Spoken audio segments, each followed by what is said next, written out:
Therefore, this planet Earth is 70% covered by water. And if you look closely, my dear children, 1 billion and 3.6 million cubic kilometers. This is the water surface, the ocean surface. 1 billion and 3.6 million cubic kilometers. The reason this is a blue-colored planet is because of this. Everything. The ocean is entirely blue. The reason the sky and everything appears blue is because of the dominance of the color blue. A large portion, 3/4 of the earth, is covered by the sea. Because that is blue, the sky and everything else appears blue. We'll see more about that as we go. We'll see why it appears blue. Why is seawater salty? We need to look at that. It's not like someone went and poured salt into the sea to make it salty. They didn't just dump it in and leave.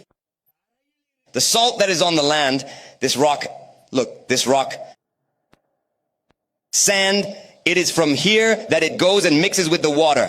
Look here, the salt comes from here, there is no salt there. But the soil, that rock and soil has only a small amount of salt. But in the sea, why does it remain so salty? It's because all of it, the sunlight causes this water to evaporate and rise. The salt is left behind because this has happened for billions of years. That salt has remained, which is why seawater is always salty. So the sea itself has no salt. It comes from the rocks and sand, flows through the rivers, mixes in, and makes the sea salty. So if the seawater is salty, why isn't the well water on the shore salty? The reason is the sand dunes there. Look at these sand dunes. They are called sand hills. These are actually small sand mountains. That is what helps absorb the salt and allows the fresh water to slowly go down.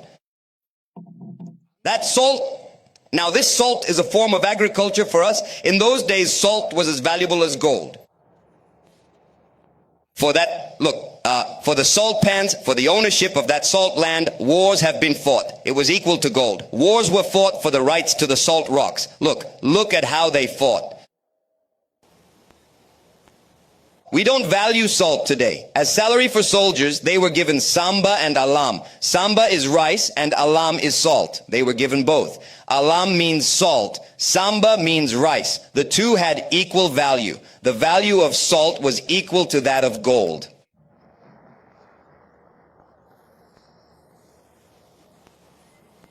So from now on, you should look at a salt trader like you'd look at a gold trader. Got it? A dish without salt is like garbage, as our ancestors said.